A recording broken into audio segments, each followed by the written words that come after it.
कंडियारो भरिसां सूफ़ी बुज़ुर्ग फ़क़ीर मियां मीर महमद लोढ़ाई रहमतुल्लाह जे 27वीं उर्स मुबारक जूं 2 रोज़ा तक़रीब ला इलाहा इल्लल्लाह जे सदाउनि सां पुॼाणी ते पहुती। उर्स मुबारक जे आख़िरी ॾींहं ते दरगाह लोढ़ो शरीफ़ जे गादी नशीन फ़क़ीर शहाबुद्दीन लोढ़ाई मज़ार ते चादर चाढ़े तक़रीब में जमायत अल फ़ुक़रा जे बानी फ़क़ीर अली मुर्तज़ा लोढ़ाई, दरगाह लोढ़ो शरीफ़ सॻियूं जे फ़क़ीर मियां असदुल्लाह समेत सैयदनि सादातनि ऐं सिंध समेत मुल्क जे मुख़्तलिफ़ कुंड कुड़िछ मां दरगाह जे मुरीदनि अक़ीदतमंदनि पांधीअड़नि वॾे अंग में शिरकत कई।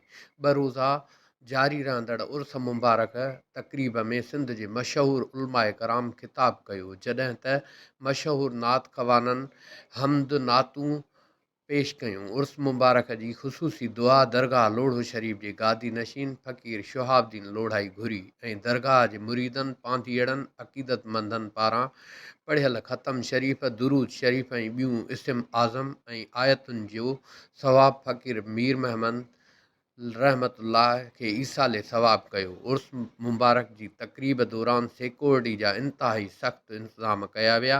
पुलिस सां गॾु जमायत अल फ़ुक़रा जे रज़ाकारनि पंहिंजूं ख़िदमतूं सरअंजाम ॾिनियूं।